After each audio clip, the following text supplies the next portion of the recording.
एक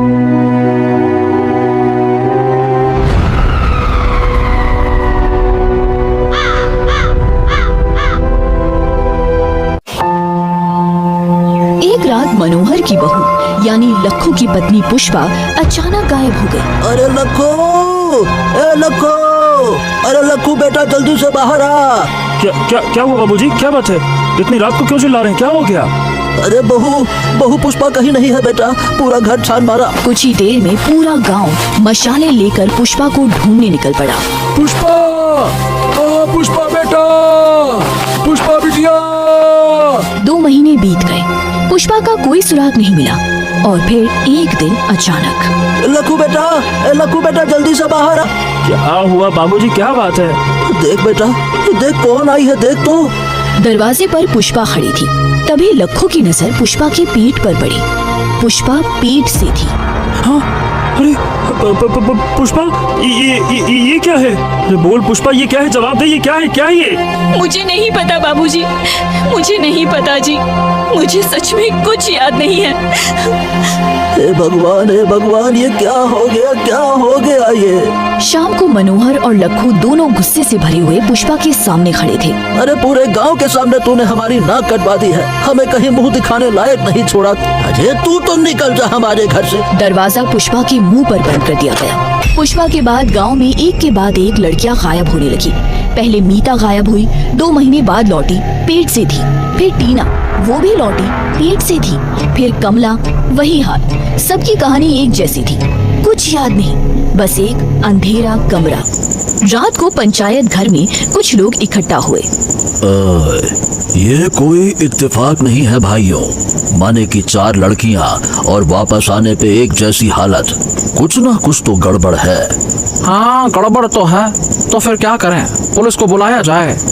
अरे नहीं, पुलिस नहीं भैया, पुलिस आएगी तो बदनामी होगी, गांव की इज्जत मिट्टी में मिल जाएगी। अभी पुलिस न बुलाओ।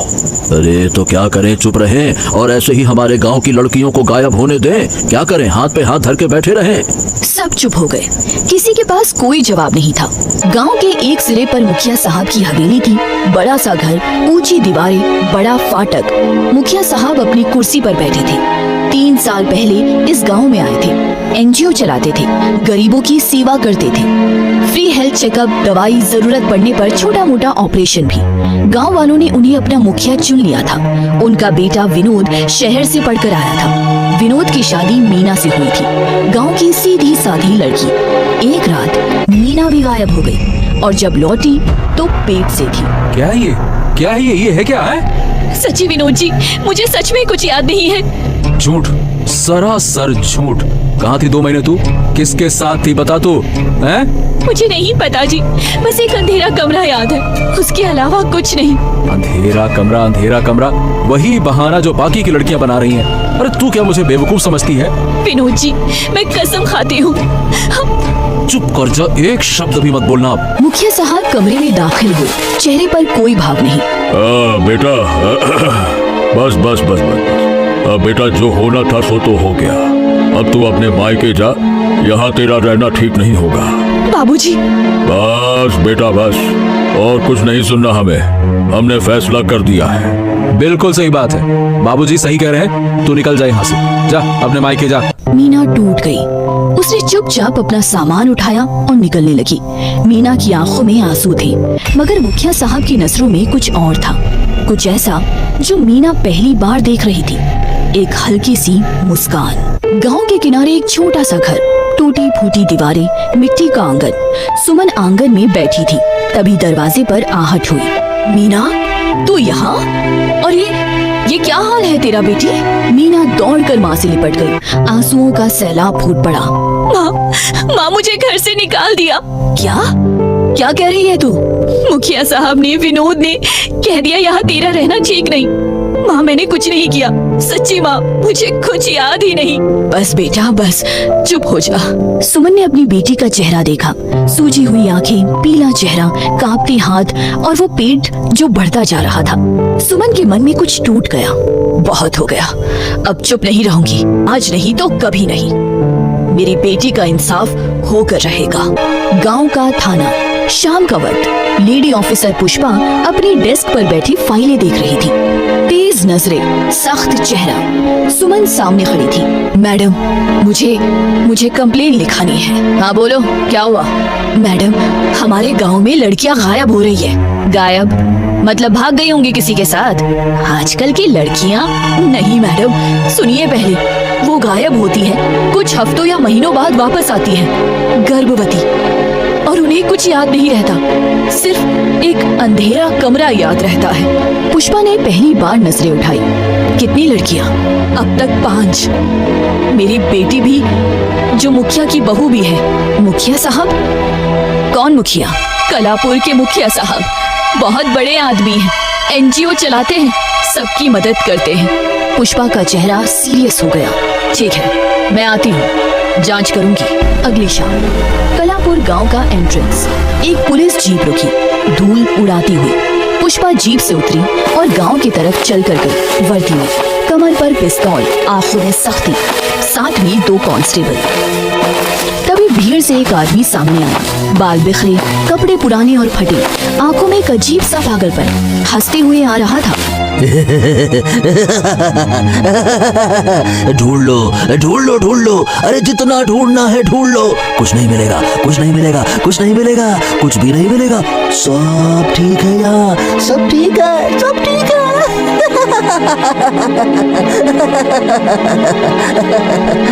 पुष्पा ने उसे गौर से देखा। उसकी हंसी में कुछ था, कुछ अजीब। अरे ओ चाचा, जाओ यहाँ से, जाओ। मैडम के सामने फालतू में तमाशा मत करो, चलो निकलो यहाँ से। अंधेरा कमरा, अंधेरा कमरा।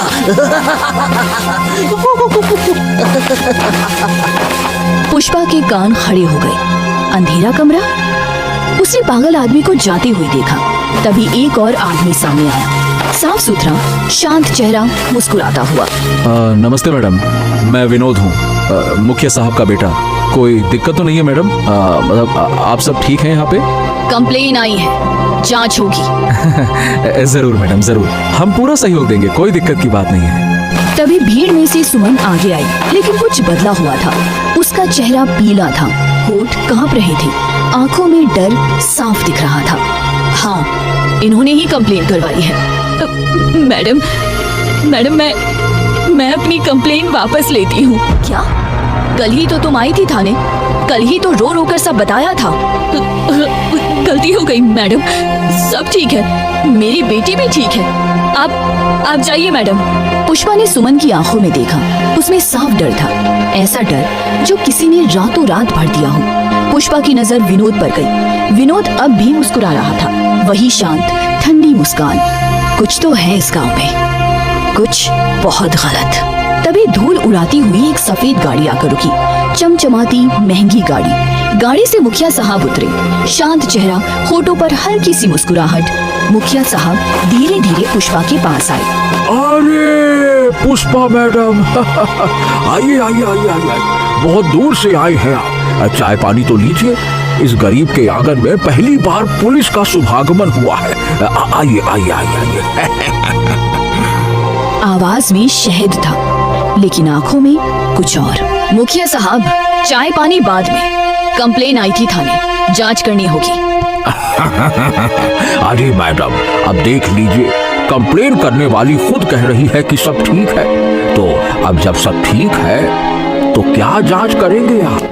कानून तो यही कहता है ना, शिकायत करता ही जब मुकर जाए तो केस कहाँ बनता है। सही कहा ना मैंने? मुखिया साहब ने सुमन की तरफ देखा। सुमन ने तुरंत नजरें नीची कर ली। फिर भी मुखिया साहब, इतने केस हुए हैं, 5 लड़कियां गायब हुई, वापस आई तो गर्भवती, मामूली बात नहीं है ये, मैं तलाशी लूंगी। देखिए मैडम, ये गांव है गांव, यहाँ अपने तरीके से चीजें चलती हैं। आप शहर वाले नहीं समझेंगे हमारे रीति रिवाज। यहाँ होती है पंचायत, यहाँ बुजुर्गों की सुनी जाती है। मुखिया साहब, कानून पंचायत से बड़ा है। अरे बिल्कुल मैडम, बिल्कुल बिल्कुल, लेकिन ये बात भी है कि जब शिकायत ही नहीं है तो कानून भी क्या ही करेगा। सही कहा ना मैंने? तभी गांव वाले एक साथ बोल पड़े, जैसे किसी ने इशारा किया हो। हाँ हाँ मैडम आप जाइए। हाँ हाँ आप जाइए मैडम। बिल्कुल, अरे जाइए मैडम, जाइए जाइए। पुष्पा ने चारों तरफ देखा, हर चेहरे पर एक ही बात लिखी थी, जाओ यहाँ से। पुष्पा कांस्टेबल्स के साथ गाड़ी के पास पहुंची। गांव वाले दूर खड़े थे। हाँ तो देखिए मैडम, अब कंप्लेन तो वापस हो गई है, तो फिर अब क्या करें, वापस चलें क्या मैडम? कुछ तो गड़बड़ है रामू, कुछ तो है इस गांव में। क्या मैडम? सुमन की आंखों में डर था, ऐसा डर जो रातों रात नहीं आता। किसी ने डराया है उसे, धमकाया है। और मुखिया साहब? मुखिया साहब की वो ठंडी मुस्कुराहट, जैसे मुस्कुराहट के पीछे कुछ छुपा रहे हो। और वो पागल आदमी, अंधेरा कमरा, वो क्यों बोल रहा था? पुष्पा ने एक बार फिर गांव की तरफ देखा। दूर हवेली की छत पर कोई खड़ा था, काली परछाई देख रही थी पुष्पा को। 5 लड़कियां, सब गर्भवती, और कोई कुछ नहीं बोल रहा। पूरा गांव चुप है, जैसे कोई बहुत बड़ा राज हो जिसे सब मिलकर दबा रहे हैं। वो गाड़ी में बैठकर जाने लगे। मैं वापस आऊंगी, पक्का वापस आऊंगी, और इस बार खाली हाथ नहीं जाऊंगी। जो भी है इस गांव में, जो भी कर रहा है ये सब, मैं उसे बेनकाब करके रहूंगी। मुखिया साहब अकेले खड़े थे। हाँ हाँ हाँ हाँ हाँ, अरे पुलिस आई थी, चली गई, लेकिन कोई दिक्कत की बात नहीं है। पर हाँ, अब सावधानी रखनी होगी। अगला काम कुछ दिन रुक के करना होगा। मुखिया साहब खिड़की से बाहर देखते रहे, होठों पर वही ठंडी मुस्कुराहट। अगली सुबह पुष्पा अपने कैबिन में आई, वर्दी कड़क, बाल कसकर बंधे, चेहरे पर गंभीरता। तभी दरवाजे पर दस्तक हुई। हेलो हेलो हेलो, अंदर आओ क्या मैडम जी? एक आदमी अंदर आया, राम, 28 साल का, स्मार्ट, थोड़ा मस्ती भरा अंदाज, चेहरे पर शरारती मुस्कुराहट। बोलो बोलो माय डियर, मुझे यहाँ क्यों बुलाया? कोई बड़ा केस है या फिर मेरी याद आ गई जो मुझे सीधा पुलिस स्टेशन ही बुला लिया? बताओ बताओ। देखो राम, ये पुलिस स्टेशन है और मैं पुलिस ऑफिसर हूँ, थोड़ा प्रोफेशनल बिहेव करो। अब हाँ, जानता हूँ, ये हमारा कॉलेज नहीं है, और अब तुम एक बड़ी पुलिस ऑफिसर हो गई हो और मैं फ्यूचर डिटेक्टिव हूँ। पर अभी तुम सिर्फ एक पुलिस का खबरी हो, इससे ज्यादा कुछ नहीं। हाँ मैडम जी, सरेंडर हो गया। अब बताइए आपने हमको किस प्रकार से याद किया है? बताइए, इस गरीब खबरी की क्या सेवा कर सकते हैं? पुष्पा की नजरें एक पल के लिए नर्म हुई। राम, जो मैं बताने जा रही हूँ ये बहुत सीरियस है, ध्यान से सुनो। हाँ अच्छा ठीक है, चलिए बताइए मैडम। पुष्पा ने कलापुर की सारी बात बताई। सुमन, 5 लड़कियां, गायब होना, वापसी, गर्भावस्था, पागल आदमी, मुखिया साहब, कंप्लेन वापस होना, सब कुछ। राम चुपचाप सुनता रहा। उसके चेहरे की मस्ती धीरे धीरे गायब होती गई, आंखें सिकुड़ गई। राम, तुम अपने नेटवर्क से मुझे उस गांव की इंफॉर्मेशन ला कर दो, कुछ भी, कोई भी क्लू, मुखिया साहब का बैकग्राउंड, उनके कनेक्शन, विनोद के बारे में, उस पागल आदमी के बारे में, कुछ भी जो हाथ लग सके। और कितना टाइम है? जितनी जल्दी हो सके। चलिए ठीक है, कल सुबह तक हो जाएगा, सब हो जाएगा। मेरा एक बंदा है उस तरफ का, चाचा कहता हूँ उसे, हर गांव की कुंडली है उसके पास। शुक्रिया राम। अरे मैडम, शुक्रिया कैसा, काम के मैं पैसे लूंगा ना, वो भी बिल के साथ। राम जाने लगा। दरवाजे तक पहुंचा ही था कि पुष्पा की आवाज आई। राम रुका, मुड़कर देखा। पुष्पा की आंखों में एक अजीब सी चिंता थी। ध्यान से, ये लोग खतरनाक हैं, बहुत खतरनाक, कोई रिस्क मत लेना। डोंट वरी मैडम, आपका राम है ना, मुझे कुछ नहीं होगा। और सुनो, फिक्र करना अच्छा लगता है तुम पर। राम, हाँ, जा रहा हूँ, ओके, बाय बाय। वो हंसते हुए चला गया। पुष्पा कुछ देर मुस्कुराई, तभी उसका ध्यान टेबल पर गया।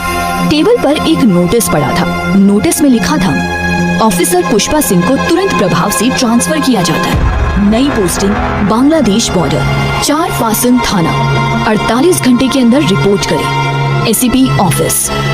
4 फासन, वो तो देश के सबसे दूर के कोने में है, बांग्लादेश बॉर्डर पर। जहाँ मोबाइल नेटवर्क भी मुश्किल से मिलता है, जहाँ कोई ऑफिसर जाना नहीं चाहता। उसने कांपते हाथों से नोटिस नीचे रखा। तभी नजर पड़ी नीचे एक और नोटिस था। उसने उठाकर पढ़ा। दूसरे नोटिस में लिखा था, कलापुर थाना बंद किया जाता है, कारण पिछले 10 साल में कोई केस दर्ज नहीं हुआ। कलापुर अब सुल्तानपुर थाने के अंतर्गत आएगा। DM office. पुष्पा के हाथ कांप रहे थे, दिमाग सुन्न हो गया। एक साथ 2 नोटिस, एक उसे हटा रहा था, दूसरा कलापुर को पूरी तरह कानून की पकड़ से दूर कर रहा था। कलापुर अब 50 किलोमीटर दूर सुल्तानपुर थाने के अंडर होगा, जहाँ कोई पूछने भी नहीं जाएगा। कितना परफेक्ट प्लान। रात को स्टेशन पर पुष्पा अपना सामान लेकर प्लेटफॉर्म पर खड़ी थी। आज वो ऑफिसर नहीं, एक लड़की थी। ट्रेन आने वाली थी, तभी दूर से आवाज आई, पुष्पा, पुष्पा। राम भागता हुआ आया, हाफते हुए पुष्पा के सामने रुका। अरे पुष्पा, पुष्पा रुको, रुको पुष्पा।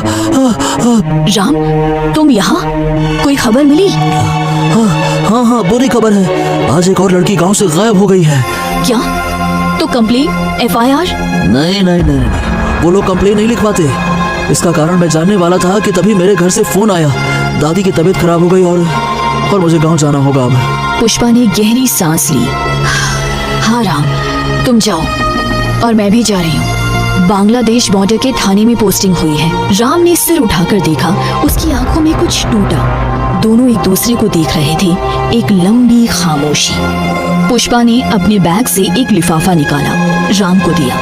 ये क्या है? अभी मत खोलना, पहले घर जाओ, अपनी दादी को संभालो। जब वो ठीक हो जाए तभी इसको खोलना। प्रॉमिस? प्रॉमिस। तभी ट्रेन आ गई। पुष्पा ने अपना सामान उठाया। जा रही हूँ राम, अपना ख्याल रखना। हाँ हाँ हाँ, तुम भी। रात का समय, ट्रेन दौड़ रही थी। पुष्पा खिड़की के पास बैठी थी। बाहर अंधेरे में खेत भागते दिख रहे थे। आसमान में चांद था, डिब्बे में लोग सो रहे थे।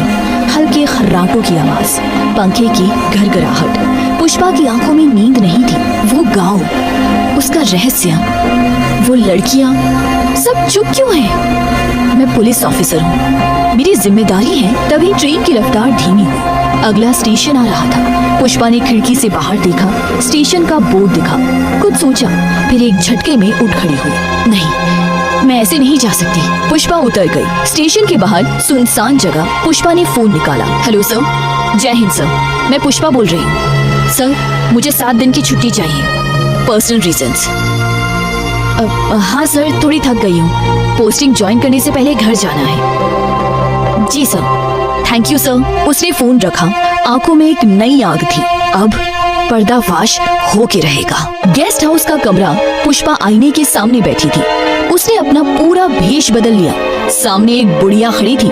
जवान पुष्पा कहीं नहीं थी। चंपा देवी, अब तुम्हारी एंट्री है कालापुर में। आईने में चंपा देवी मुस्कुराई, एक खतरनाक मुस्कान।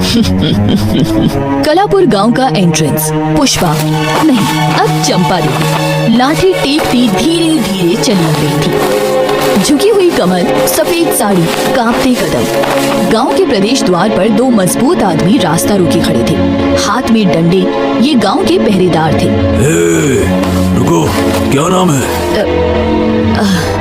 चंपा देवी। इस गांव में वही आता है जो यहाँ किसी को जानता है, नहीं तो यहाँ से जाना होगा, समझे? पुष्पा के दिमाग में तेजी से विचार दौड़े। कोई नाम और फिर नाम याद आया। मैं सुमन देवी को जानती हूँ। सुमन देवी? अच्छा अच्छा अच्छा अच्छा, चलो ठीक है, फिर उनके घर तक हम तुम्हें छोड़ आते हैं। पूछ भी लेंगे कि क्या तुम वाकई में उन्हें जानती हो या फिर नहीं। चलो। पुष्पा के अंदर घबराहट की लहर दौड़ गई। हे भगवान, ये क्या हो गया? अब इन्हें पता चल जाएगा।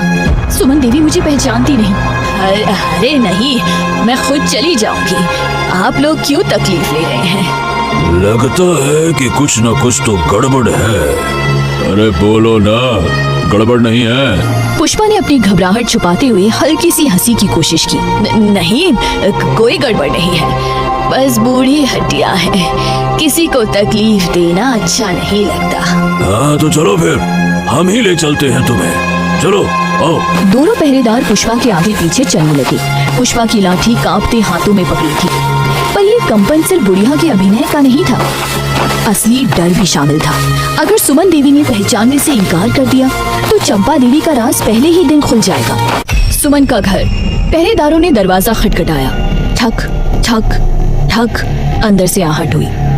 दरवाजा खुला। सामने सुमन खड़ी थी। उसकी आंखें पुष्पा पर पड़ी। एक अजनबी बुढ़िया। उसने पहचानने की कोशिश की पर पहचान नहीं पाई। हाँ सुमन देवी, राम राम। ये औरत आपके यहाँ आई है, कह रही है कि चंपा देवी नाम है इसका। ये बताइए कि आप इनको जानती है क्या? पुष्पा ने सुमन को देखा। आंखें बोल रही थी, प्लीज झूठ बोल दो। सुमन चुप थी। उसके मन में कश्मकश चल रही थी। ये कौन है? मैंने तो कभी नहीं देखा, लेकिन इनकी आंखों में कुछ है। तभी सुमन की नजर पुष्पा की कलाई पर गई, पर वो खामोश थी। उसने ये नहीं कहा कि वो उसे जानती है। मतलब कि हमारा शक सही था, तुम जासूसी करने आई हो। क्यों? बोलो, बोल, किसने भेजा है तुझे? अरे बोल। पुष्पा डर गई। बुढ़िया का मुखौटा भी कांपने लगा।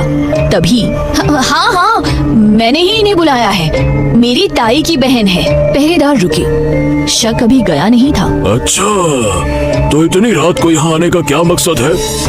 अरे वो मिलने आई है, बहुत दिनों बाद। बस अब आप लोग जाइए। सुमन देवी, गांव के नियम तो आप जानती हैं ना? जानती हूँ भैया, कोई गड़बड़ नहीं, ये मेरी अपनी है। पहरेदारों ने एक दूसरे को देखा, फिर पुष्पा को, फिर सुमन को। शक अभी भी था, पर कुछ कर नहीं सकते थे। ठीक है, पर ध्यान रखना, कोई गलत काम नहीं होना चाहिए। पहरेदार चले गए। सुमन ने पुष्पा का हाथ पकड़ा और जल्दी से अंदर खींच लिया। अंदर दोनों औरतें आमने सामने खड़ी थी। मैडम साहिबा, मुझे पता है ये आप हो। पुष्पा चौंक गई। बुढ़िया की कांपती आवाज अब अपनी असली आवाज में बदल गई। कैसे पता चला? आपके हाथ के कड़े से। जब मैं थाने आई थी तब भी यही कड़ा था, मुझे याद रह गया। पुष्पा ने एक गहरी सांस ली, फिर धीरे धीरे अपना भेष उतार दिया। सुमन घबरा गई। उसके हाथ कांपने लगे। मैडम, ये बहुत खतरनाक है। ये गांव के द्वारा नियुक्त किए हुए पहरेदार हैं। इनके पास बहुत पावर है। ये किसी को भी सजा दे सकते हैं। अगर आप पकड़ी जाती तो ये आपको जिंदा नहीं छोड़ते। बेहतर होगा आप चली जाओ, अब सब ठीक है। पुष्पा ने उसका हाथ पकड़ा मजबूती से। सुमन, मैं पुलिस ऑफिसर हूँ, मेरा फर्ज है सच को सामने लाना। जब तक नारी पर अत्याचार होता रहेगा मैं चुप नहीं बैठ सकती। न्याय मेरा कर्तव्य है और मैं ये कर्तव्य निभा के रहूंगी। सुमन की आंखें भर आई, आंसू बहने लगे। वो जमीन पर बैठ गई। मैडम, मैं क्या करूं? ससुराल वालों ने कहा वो मीना को अपना लेंगे, पर गांव की बदनामी नहीं होनी चाहिए,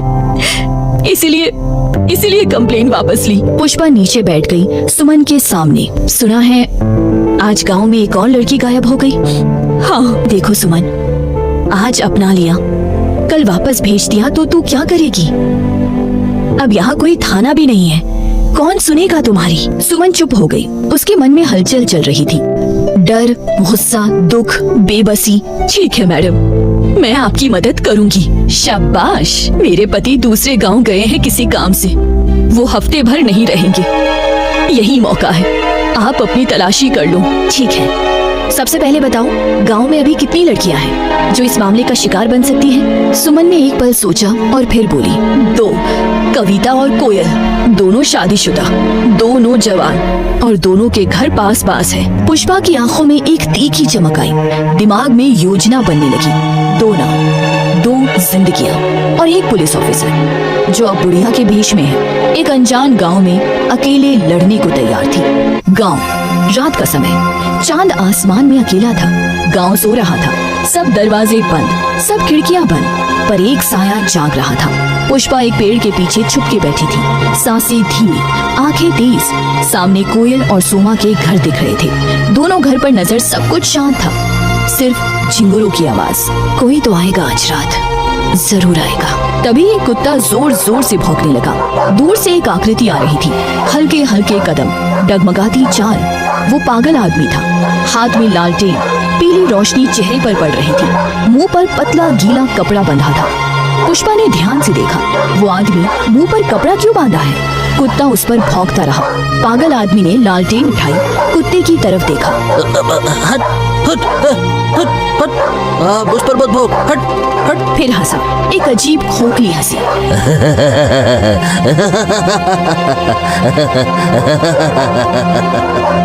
वो हंसते हुए निकल गया। अच्छा, इसके लिए भौंक रहा था कुत्ता। कोई बात नहीं। अब 15 मिनट बीत गए, कुछ नहीं हुआ, कोई नहीं आया। क्या हुआ? अभी तक कोई आया नहीं। क्या आज कोई नहीं आएगा? अचानक कुत्ता शांत हो गया। उसने अपना मुंह नीचे कर लिया। पुष्पा ने ध्यान से देखा, कुत्ता वहीं गिर गया था, जमीन पर पड़ा बेहोश।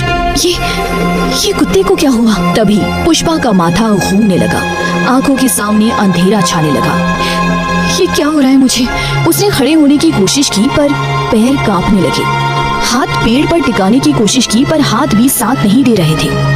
आखिरी नजर उसने उस तरफ डाली जहाँ से पागल आदमी गया था, वो गीला कपड़ा मुंह पर, और फिर धम, पुष्पा भी बेहोश होकर गिर गई। गांव फिर सन्नाटे में डूब गया। बस कहीं दूर से एक खोखली हंसी की आवाज आ रही थी।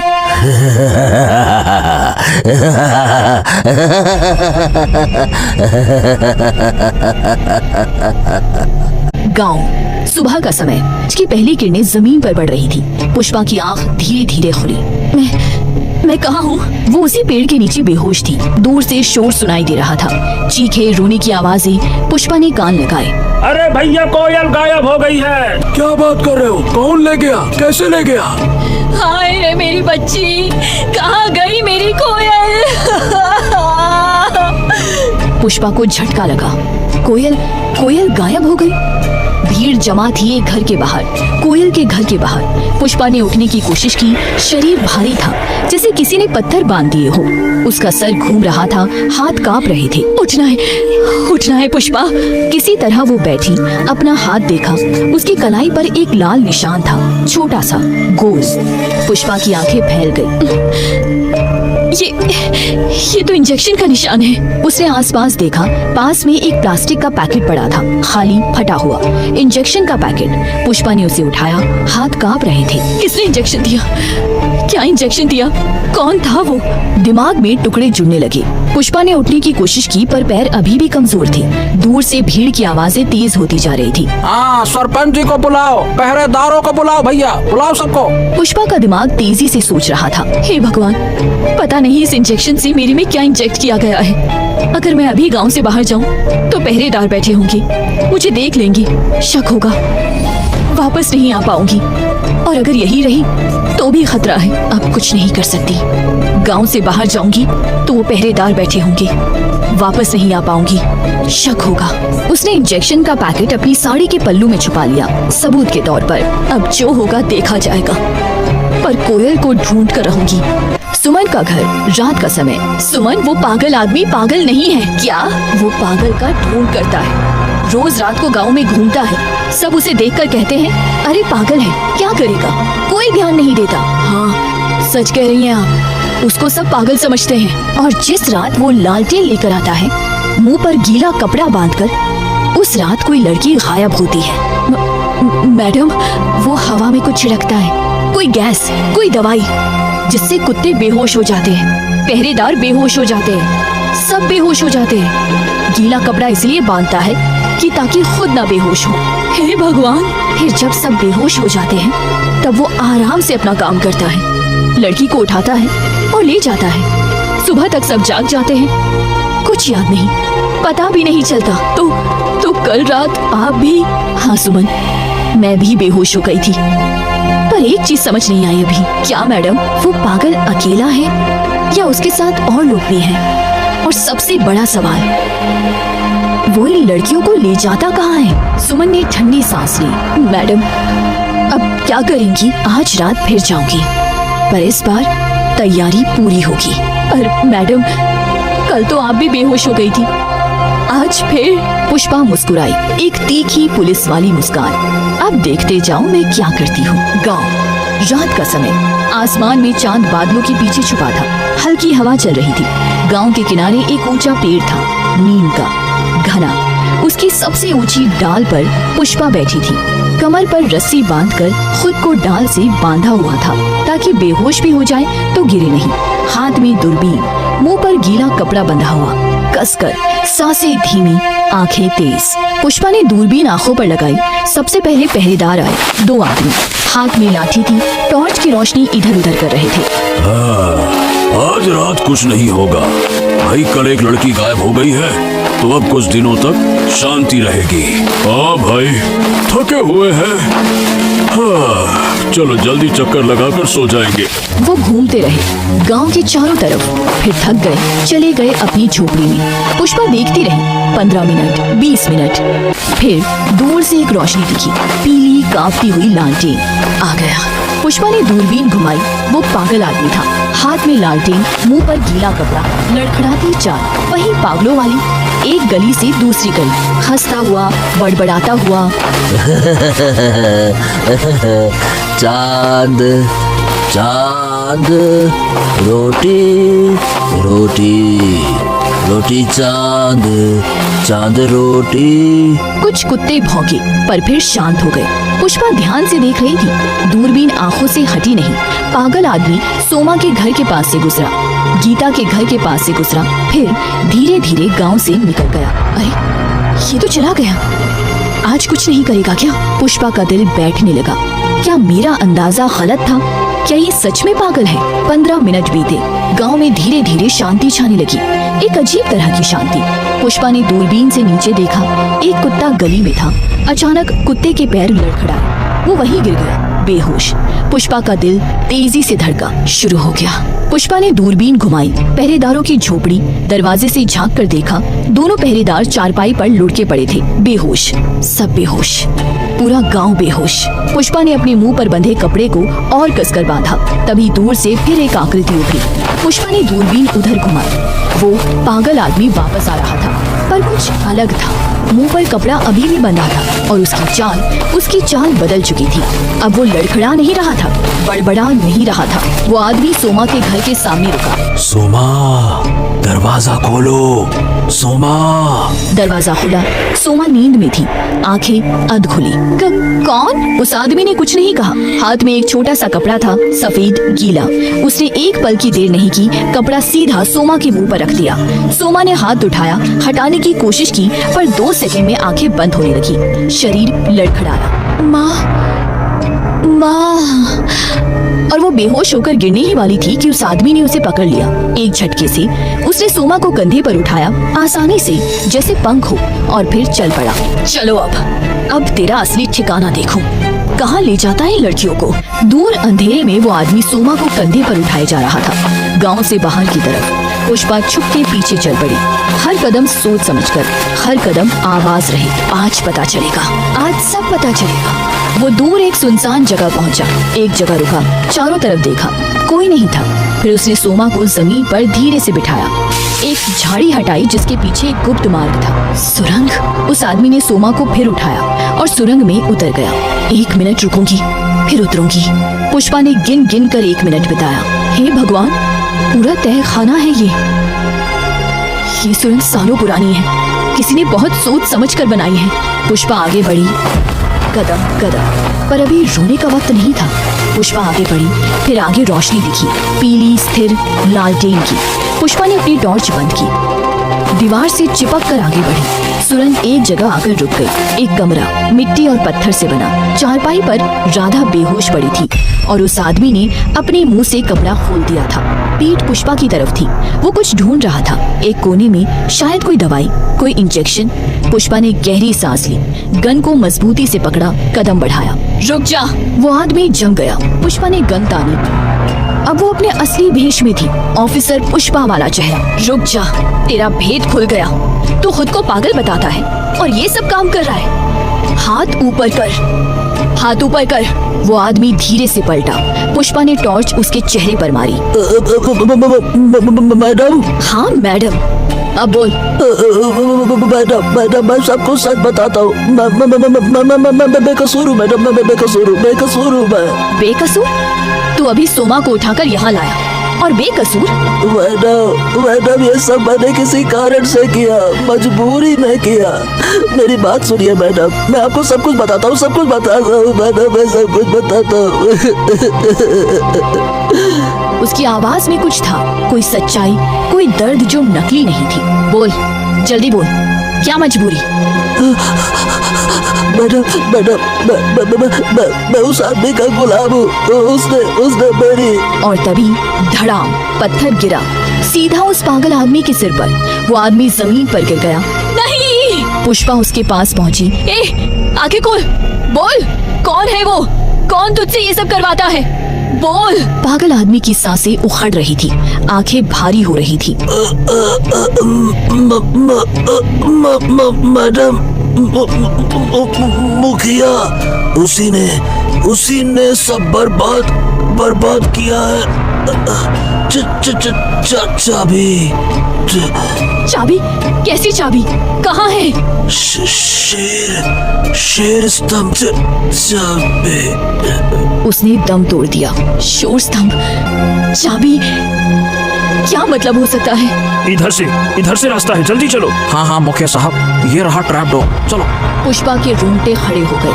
मुखिया साहब वो उतर रहे थे अपने आदमियों के साथ। पुष्पा ने जल्दी से सोचा भागने का वक्त नहीं था। गन पकड़कर उठी, टॉर्च की रोशनी कोने की तरफ। राधा को एक नजर देखा, वो बेहोश थी पर जिंदा थी। मुखिया साहब सबसे आगे, उनके पीछे दो आदमी, हट्टे कट्टे, हाथ में लाठियां। मुखिया साहब एक पल रुके, फिर उनके चेहरे पर एक हैरानी आई, बनावटी हैरानी। पुष्पा ने भांप लिया। अरे मैडम आप? अच्छा, मतलब कि आप भी इसे पकड़ने आई थी? पुष्पा ने एक पल सोचा, दिमाग तेज चलाया। अगर मैं सच बोलूंगी कि इस आदमी ने मरते वक्त तेरा नाम लिया तो मैं यहाँ से जिंदा नहीं निकलूंगी। खेल खेलना पड़ेगा। पुष्पा ने गन नीचे की, चेहरे पर थकान लाई। हाँ मुखिया साहब, मैं भी इसी के पीछे थी। कल से शक था मुझे, आज रात इसका पीछा किया, यहाँ तक आई। हाँ, बहुत बढ़िया मैडम, बहुत बढ़िया। आखिर पुलिस वाली है आप। मैं भी यही सोच रहा था, कुछ दिनों से इस पागल पर शक था मुझे। आज रात अपने आदमियों के साथ निकला इसी की तलाश में। अच्छा हुआ कि आप मिल गई और सारा का सारा सच आपके सामने है। बेचारा पागल नहीं था ये, अरे नाटक करता था, पूरे गांव को बेवकूफ बनाया। पर ये मर कैसे गया? ऊपर से पत्थर गिरा अचानक, शायद इसकी सुरंग ही कच्ची थी। भगवान का न्याय। अरे भाई, जो जैसा करता है वैसा भरता है। मुखिया साहब अपने दोनों आदमियों की तरफ इशारा किया। सुनो, तुम इसके घर वालों को सूचित करो। बेचारी, घर पहुंचाओ इसे, माँ बाप बहुत परेशान होंगे। ले जाओ इसको। हाँ हाँ जी मुखिया साहब, ले जाओ। हाँ तो मैडम जी, मैं क्या कह रहा हूँ कि ये जो आदमी यहाँ मरा पड़ा है ना, इसका मर्डर हुआ है। हाँ, और इस मर्डर में आपको फंसाना बहुत आसान है, बहुत ही आसान, यूं चुटकियों का खेल। क्या मतलब? अरे मतलब बड़ा सीधा है। आपकी गन यहाँ है, आप यहाँ थी, आपके पदचिन्ह पूरी सुरंग में है। मेरे आदमियों ने देखा, गांव वाले गवाही दे देंगे, मैं गवाही दे दूंगा। आंखों देखी हाल, सस्पेंड पुलिस वाली ने पागल आदमी को मार दिया शक के आधार पर। लो भाई, बन गया केस। हाँ, पर मैडम मैं ये नहीं करूंगा। मैं अच्छा आदमी हूँ और मैं आपको जाने दे रहा हूँ। क्यों? क्योंकि आप हैं समझदार, और समझदार लोग समझदारी दिखाते हैं। देखिए, ये केस सॉल्व हो गया है। पागल आदमी लड़कियों को गायब करता था और अब वो मर गया। Case closed. अब आप अपनी नई पोस्टिंग ज्वाइन कीजिए और जो भी जगह आपको मिली हो यहाँ से चले जाइए। और ये सब, ये गांव, ये सुरंग, ये सब आप अब भूल जाइए। पुष्पा के अंदर गुस्सा फट रहा था। हर शब्द झूठ था, हर बात में धोखा था। ये आदमी मुखिया साहब यही असली खलनायक था। वो पागल आदमी तो बस मोहरा था, गुलाम। ठीक है मुखिया साहब। क्या बात है, क्या बात। इसीलिए तो मैं कहता हूँ आप समझदार हैं मैडम। मुझे पता था मुझे। मैं कल सुबह यहाँ से निकल जाऊंगी। पुष्पा ट्रेन में बैठी सोच रही थी, ये खत्म नहीं हुआ, ये सिर्फ शुरुआत है। शाम को पुष्पा घर पहुंची, बैग एक तरफ रखा, तभी फोन बजा। अनजान नंबर था। पुष्पा ने उठाया। हेलो। दूसरी तरफ से रोने की आवाज आई। मैडम, मैडम, मेरे पति की उसकी लाश आई है। क्या? कैसे?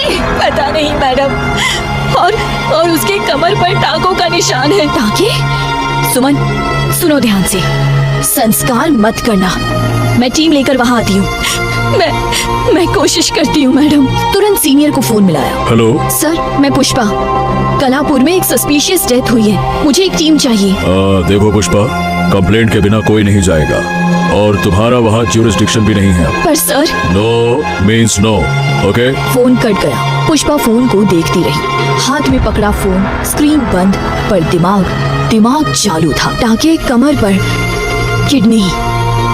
सिस्टम साथ नहीं देगा तो अकेली जाऊंगी। कुछ घंटों बाद वापस फोन बजा। मैडम, उन्होंने संस्कार कर दिया। मैंने रोका था, पर मुखिया साहब के आदमी आ गए, उन्होंने जबरदस्ती। पुष्पा चुप रही। एक और सबूत खत्म हो गया। ठीक है सुमन, हिम्मत रखना, मैं कुछ ना कुछ करूंगी। फोन कट गया। मतलब वो आदमी समर, वो सिर्फ एक जरिया था, असली बात कुछ और है। ये केस बहुत पेचीदा होता जा रहा है। रात का समय, पुष्पा का घर। वो सोच रही थी, वो आदमी क्या बोल रहा था मरते वक्त। शेर, स्तंभ, चाबी। उसने सुमन को फोन किया। सुमन, वो पागल आदमी समर, वो कहीं बैठता था क्या? कोई खास जगह? हाँ मैडम, गांव के बीच में एक शेर स्तंभ है, पुराना, वो हमेशा वहीं बैठता था। शेर स्तंभ। पुष्पा गांव से कुछ दूरी पर एक होटल में रुकती है। वो लैपटॉप पर कुछ ऑर्डर कर रही थी। पुष्पा सुमन को कॉल करती है। सुमन, घर के बाहर एक पार्सल पड़ा होगा, उसको अंदर ले आओ। सुमन ने पार्सल लाया, खोला, उसमें एक चश्मा था। मैडम, ये तो सिर्फ चश्मा है। ये साधारण चश्मा नहीं है, इसमें कैमरा है, आवाज भी रिकॉर्ड होती है। अब तुम गांव में घूमोगी और मैं यहाँ बैठकर केस सॉल्व करूंगी, किसी को शक नहीं होगा। वाह मैडम, आप तो बहुत बुद्धिमान हो। सबसे पहले ये डिकोड करना होगा कि वो आदमी बोलना क्या चाहता था। शेर स्तंभ, चाबी, सबूत। दिन का समय गांव में। सुमन शेर स्तंभ के पास जा रही थी, चश्मा लगाया हुआ था। पुष्पा अपने लैपटॉप पर सब देख रही थी। रास्ते में मुखिया साहब मिल गए। अरे सुमन, कहाँ जा रही हो? वो मैं मंदिर। अरे पर अभी 13 दिन तो तुम मंदिर नहीं जा सकती, सूतक है ना। अरे नहीं, आपने गलत सुना। मैंने कहा मैं मनबीर की दुकान जा रही थी, वो सामान मंगवाया था। अच्छा, ठीक है। वो चले गए। सुमन ने सांस ली। सुमन शेर स्तंभ तक पहुंची। एक पुराना स्तंभ था जिसके ऊपर शेर की मूर्ति थी। सुमन, ध्यान से देखो, शेर की मूर्ति के पास कुछ है क्या? सुमन ने ऊपर देखा, शेर की मूर्ति थी, उसके बाल घने थे। मैडम, शेर के बालों में कुछ चमक रहा है। सुमन ने हाथ बढ़ाया, शेर के बालों में छुपा हुआ कुछ निकाला। मैडम, ये तो एक चाबी है। चाबी अनोखी थी, उस पर एक अजीब पैटर्न बना हुआ था। पैटर्न? ये किसी चीज का डिजाइन लगता है। जल्दी घर आओ। पुष्पा का घर। वो लैपटॉप पर चाबी की फोटो देख रही थी। ये पैटर्न, ये किसी जगह का नक्शा है, पर कहाँ का? अचानक उसे आइडिया आया। उसने अपना ड्रोन निकाला, फोन में कलापुर का एरियल व्यू लिया। स्क्रीन पर गांव का व्यू आया। पेड़ों का एक पैटर्न दिख रहा था। ये तो वही पैटर्न है, पेड़ों को इस पैटर्न में लगाया गया है। उसने सुमन को फोन किया। सुमन, उस जगह जाओ जहाँ ये पैटर्न खत्म होता है, कोऑर्डिनेट्स भेज रही हूँ। गांव के बाहर एक सुनसान जगह। सुमन वहाँ पहुँची। उस पेड़ के सामने खोदो। सुमन ने खोदना शुरू किया। थोड़ी देर में एक बक्सा मिला। मैडम, एक बक्सा मिला है। खोलो। सुमन ने बक्सा खोला, अंदर मेमोरी कार्ड्स थे, बहुत सारे। ये लेके जल्दी घर पहुँचो। पुष्पा का घर। पुष्पा सोच में पड़ गई। मेमोरी कार्ड्स तो सुमन के पास है, पर उसके पास कोई प्लेयर नहीं है, वो कैसे देखेगी और मुझे यहाँ कैसे भेजेगी? तभी उसका दिमाग चला। पुष्पा ने तुरंत लैपटॉप खोला, एक बाइक पार्सल सर्विस बुक की। उसने सुमन को फोन किया। सुमन, सुनो ध्यान से, एक बाइक वाला आएगा तुम्हारे घर, उसे मेमोरी कार्ड्स दे देना, वो सीधा मेरे पास लाएगा। ठीक है मैडम। थोड़ी देर बाद कलापुर में एक बाइक वाला सुमन के घर पहुंचा। सुमन ने मेमोरी कार्ड्स एक लिफाफे में दिए। बाइक वाला निकल गया। कुछ घंटों के बाद पुष्पा के होटल के कमरे में पार्सल आया। पुष्पा ने खोला, उसमें मेमोरी कार्ड्स थे। उसने पहला कार्ड लैपटॉप में डाला। वीडियो रिकॉर्डिंग थी। कैमरे के सामने वो पागल आदमी समर बैठकर बात कर रहा था, पर अब वो पागल नहीं लग रहा था, बिल्कुल बिल्कुल नॉर्मल था। ये वीडियो मैं इसलिए रिकॉर्ड कर रहा हूँ, हो सकता है इनसे लड़ते लड़ते मैं जिंदा ना रहूं। पुष्पा ने अगला वीडियो चलाया। लड़कियां एक कमरे में थी, उन्हें 2 वक्त खाना मिल रहा था, उनका ख्याल रखा जा रहा था, समर खुद उन्हें खाना दे रहा था। सारी लड़कियां सुरक्षित हैं, उनके साथ कुछ गलत नहीं हुआ है। इस वीडियो से ये साबित होगा कि इनके चरित्र पर कोई दाग नहीं है। हर पल की फुटेज है। वीडियो रिकॉर्डिंग में समर की असली कहानी थी। 3 साल पहले मेरा परिवार था। एक बेटी थी, गुड़िया। उसकी शादी हुई थी, वो गर्भवती थी। हमारे यहाँ रिवाज है, डिलीवरी के 3 महीने पहले लड़की मायके आती है। गुड़िया भी आ गई। समर की आंखों में दर्द था। तभी गांव के मुखिया साहब आए। एक NGO खोला, फ्री हेल्थ चेकअप, दवाई, जरूरत पड़ने पर ऑपरेशन, सब कुछ होता था। सब ने उन्हें हाथों हाथ लिया। गुड़िया को डिलीवरी के पहले कुछ प्रॉब्लम हुई। मुखिया साहब ने कहा, हमने वहां भर्ती कर दिया। डिलीवरी के दिन मेरी बेटी मर गई। मेरी पत्नी सदमे में, उसने दम तोड़ दिया। समर की आंखों में आंसू थे। जब मैं हॉस्पिटल पहुंचा, दोनों जा चुकी थी। मैं टूट गया, मैं पागल हो गया, सच में पागल हो गया मैं। पर एक दिन मैंने सुना वो NGO, वहाँ ऑर्गन ट्रैफिकिंग होती है। मुखिया साहब, वो एक बहरूपिया है। गरीब आदमी इलाज कराने आते हैं, हालांकि सबके साथ नहीं करता। जिनका ब्लड सैंपल मैच होता है उनके साथ करता है, उनके ऑर्गन्स निकाल लेता है। मेरी बेटी को उसी ने मारा। मेरी पत्नी को पता चल गया था, उसे भी मार दिया। जब मैंने पहचान लिया, तब मुझे पागल बनाने का इंजेक्शन दे दिया। पर शायद इंजेक्शन देते वक्त जल्दबाजी में दवाई वाली शीशी बदल गई। उसने मुझे बेहोश करने का इंजेक्शन दिया, पागल बनाने वाला नहीं। बेहोश होते होते मैंने सुन लिया था कि उसने मुझे पागल बनाने का इंजेक्शन दिया है। इसीलिए मैं पागल बनने का नाटक करने लगा। समर की आवाज भारी हो गई। सब कोई उससे मिले हुए हैं, पहरेदार, पंचायत, साहब। यहाँ इसकी ताकत बहुत है। इस पर हाथ डालने का मतलब मौत। इसीलिए मैंने ये प्लान बनाया।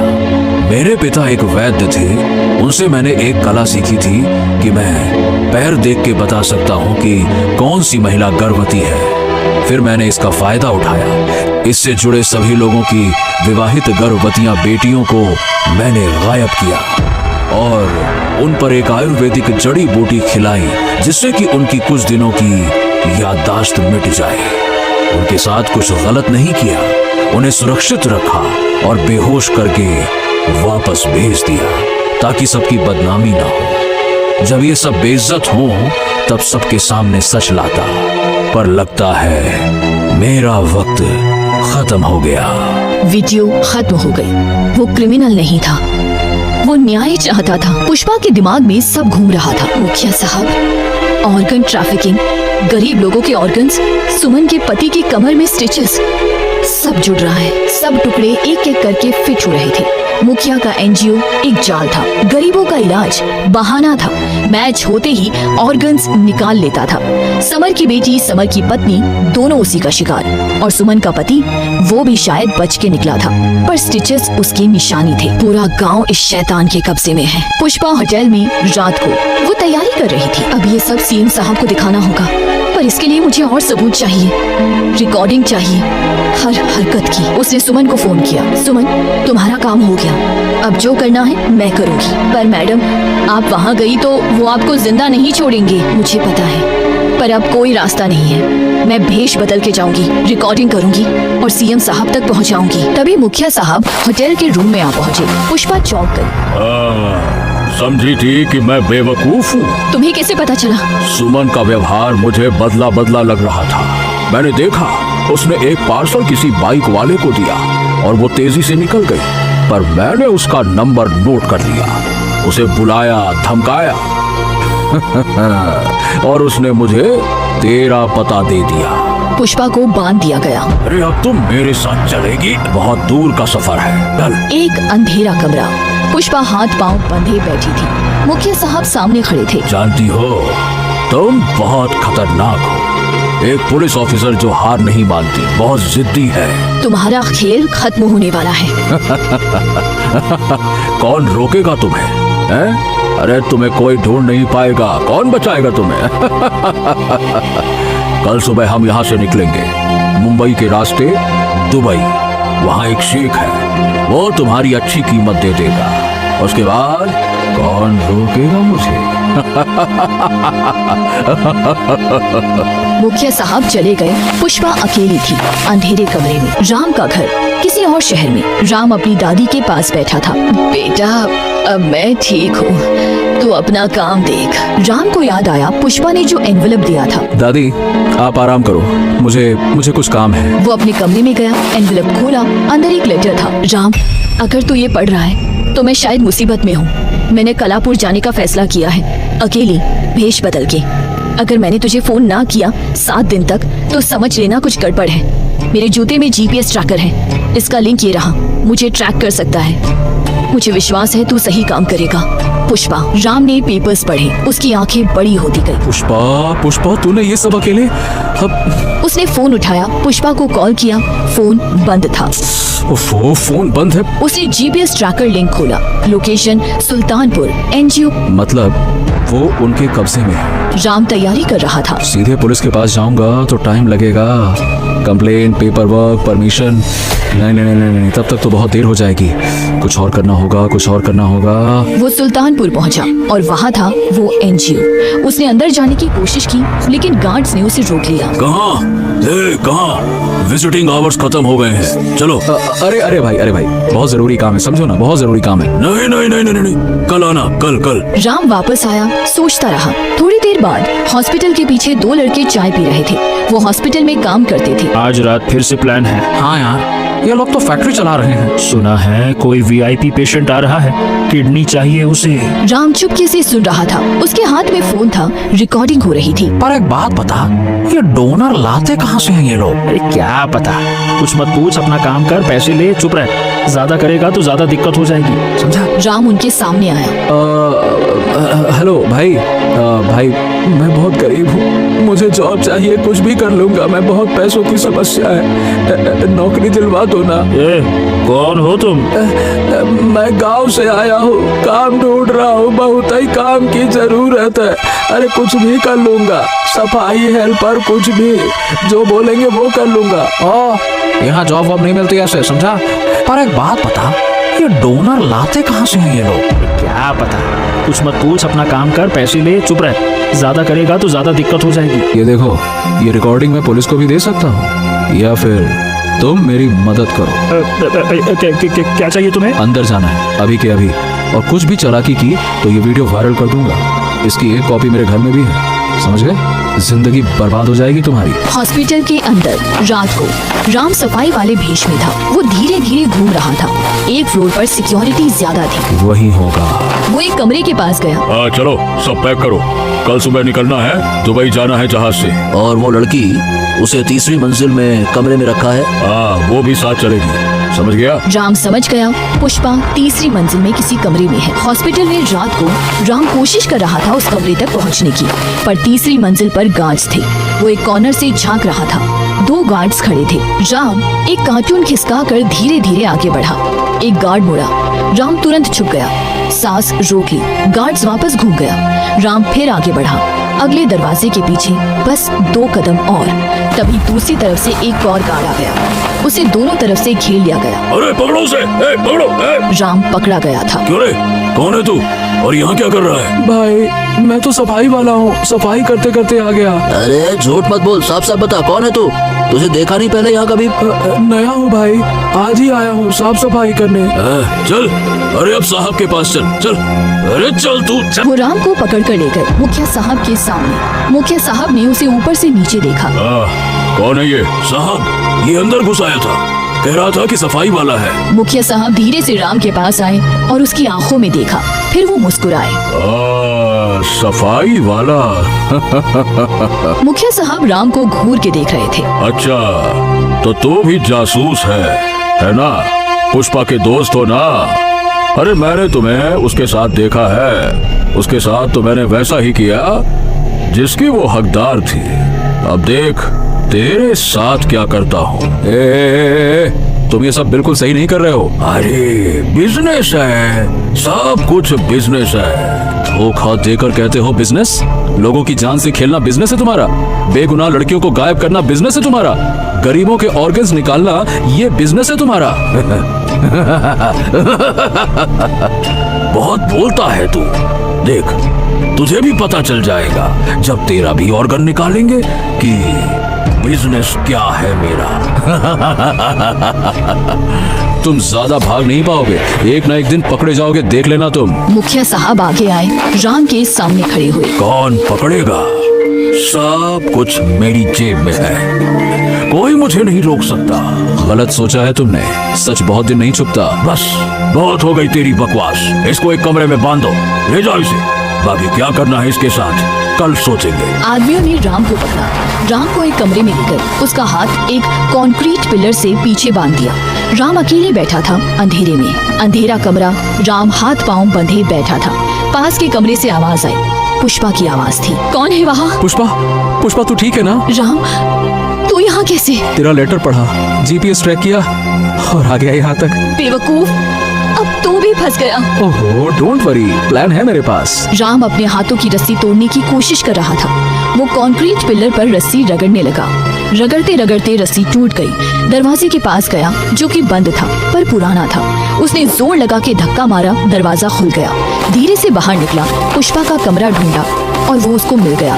दरवाजे पर ताला था। पुष्पा, दरवाजा तोड़ रहा हूँ, चुप रहना। उसने ताला तोड़ा, दरवाजा खोला, पुष्पा अंदर थी। उसके हाथ पांव बंधे थे। राम ने जल्दी से उसकी रस्सी काटी। चल जल्दी, बाहर निकलना है। हॉस्पिटल के अंदर राम और पुष्पा दरवाजे के पास आए। राम ने धीरे से गेट का हैंडल घुमाया, गेट खुल गया। दोनों बाहर निकले और सीधे भागे कॉरिडोर से सीढ़ियों की तरफ। तभी एक गार्ड ने देखा। कैदी भाग रहे हैं, पकड़ो इन्हें। अरे पकड़ो पकड़ो इन्हें। तभी अलार्म भी बज गया। पूरे हॉस्पिटल में आवाज गूंजने लगी। सभी गार्ड अलर्ट पर हो जाओ, कैदी भाग गए हैं, सभी गार्ड अलर्ट पर हो जाओ। राम और पुष्पा और तेज भागने लगे। सीढ़ियों से नीचे गए। एक गार्ड ने उन्हें रोकने की कोशिश की। राम ने उसे धक्का दिया तो वो गिर गया। दरवाजे से बाहर गार्ड्स पीछे थे। बाहर सड़क पर एक ऑटो खड़ा था। ऑटो चल। दोनों ऑटो में बैठ गए। अरे भैया जल्दी चलो, पुलिस स्टेशन चलो, जल्दी चलो, जल्दी करो। ऑटो तेज रफ्तार से भागा पुलिस स्टेशन। पुष्पा अंदर घुसी, बैज दिखाते हुए बोली, मैं sub inspector Pushpa. Senior inspector आया। क्या बात है, क्या हो गया? सर, एक ऑर्गन ट्रैफिकिंग रैकेट पकड़ा है। मुखिया साहब नाम है, फेक आइडेंटिटी है, ये सब प्रूफ है। सारे मेमोरी कार्ड्स, जितने भी प्रूफ्स हैं, सब इस एनवेलप में हैं। इतने में लाइट चली गई। पूरा स्टेशन अंधेरे में डूब गया। पुष्पा ने एनवेलप कस के पकड़ा पर तभी कोई धक्का मार के निकला। पुष्पा के हाथ से एनवेलप छूट गया और कुछ सेकंड के बाद लाइट आ गई। जब लाइट आई तो एनवेलप पुष्पा के हाथ में नहीं था, वो तो श्रेडर में कट चुका था। पुष्पा ने मुड़ के देखा, मुखिया सामने खड़ा था पुलिस के साथ, और फिर वो हंसने लगा। अरे ये तो मेरा ही आदमी है। ये सब हम मिलकर कर रहे थे। अब ना कोई सबूत बचा और ना तुम दोनों बचोगे। अब देखो हम तुम्हारे साथ क्या करते हैं। दोनों को लेके एक सुनसान जगह ले गए। मुखिया ने दोनों को घुटने पर बैठाया। अब तुम दोनों को हम यहाँ खत्म कर देंगे। ना कोई सबूत, ना कोई गवाह। इतने में राम हंसने लगा। अरे हंस क्यों रहा है? पीछे तो देखो। मुखिया ने मुड़ के देखा, पीछे डीएम साहब खड़े थे। अपने साथ पुलिस ऑफिसर्स लेकर आए थे दूसरे थाने से। मुखिया चौंक गया। रुक जाओ, कोई हिलेगा नहीं। मुखिया को देखा। अब तो पकड़ा गया। ये कैसे हुआ? कैसे हुआ ये सब? मुझे बेवकूफ समझा था क्या? यहाँ आने से पहले डीएम साहब के पास गया था मैं। वो बोले ऐसे किसी पे कार्रवाई नहीं हो सकती, पक्के सबूत चाहिए। तो मैंने एक स्पाई कैमरा अपनी शर्ट में लगा लिया था। जब मुझे कैद करने के पहले तुम्हारे कमरे में लाया गया तो मैंने तुम्हें जानबूझकर अपना गुनाह कबूल करवा लिया। बस रिकॉर्डिंग अभी चली रही है और साथ ही जीपीएस ट्रैकर भी था, जिससे मुझे एग्जैक्ट लोकेशन का पता चल गया। मैं एनजीओ भी पहुंचा था पर तुम लोग भाग चुके थे पुलिस थाने, और फिर यहाँ सबके सब खड़े रहना, कोई हिलेगा नहीं। मुखिया साहब पीछे से भागने की कोशिश करते हैं पर वहाँ भी पुलिस थी। पुष्पा सामने आकर बोली, कहाँ जा रहे हो मुखिया साहब? भागने का रास्ता नहीं है अब। मुखिया साहब ने घूर के देखा। तुमने सब कुछ बर्बाद कर दिया तुमने। तुमने अपने हाथों से अपनी किस्मत लिखी, मैंने तो सिर्फ पढ़ी। पुलिस ने मुखिया साहब को पकड़ लिया और हथकड़ी लगाई। कोर्ट रूम, कुछ महीनों बाद भरा हुआ कोर्ट रूम। इस कोर्ट ने पाया है कि एक्यूज्ड जिन्हें मुखिया साहब के नाम से जाना जाता था, ऑर्गन ट्रैफिकिंग, मर्डर और किडनैपिंग के दोषी हैं। उन्हें उम्र कैद की सजा दी जाती है। पूरे कोर्ट में सन्नाटा छा गया। फिर धीरे धीरे लोगों की आंखें भर आई। पुष्पा कोर्ट में बैठी थी, उसकी आंखों में सुकून था। सुमन भी थी, उसकी आंखों में आंसू थे, पर ये खुशी के आंसू थे। पुलिस मुखिया साहब को ले गई। जाते जाते उसने पुष्पा को घूरा। पुष्पा ने आंखें नहीं झुकाई। पुष्पा ने वो सारे मेमोरी कार्ड्स की रिकॉर्डिंग सेव करके रखी थी। सारे गुमशुदा लड़कियों के घर वालों को रिकॉर्डिंग दिखाई गई, जिससे उनके चरित्र के दाग मिट गए। सबने उन्हें वापस अपना लिया। माँ बाप ने बेटियों को गले लगाया। कुछ के आंसू थे, कुछ के पछतावे। मेरी बच्ची, मुझे माफ कर दे, मैंने तुझे गलत समझा। इंसाफ मिल गया था आखिरकार। कलापुर गांव, शेर स्तंभ के पास, शाम का वक्त, सूरज ढल रहा था। पुष्पा अकेली खड़ी थी। पुष्पा की आंखें नम हो गई। समर, आपका इंसाफ मिल गया। आप सच में हीरो थे। आपकी कुर्बानी बेकार नहीं गई। आवाज कांप रही थी, पर आंखों में गर्व था। उसने दिया रखा शेर स्तंभ के नीचे। दिया जलता रहा समर की याद में हमेशा के लिए। दोस्तों, अगर आपको ये वीडियो अच्छा लगा तो आप हमारे चैनल को सब्सक्राइब करके हमारी मदद कर सकते हैं। आपका एक सब्सक्राइब हमें और बेहतर कंटेंट बनाने की प्रेरणा देगा। धन्यवाद।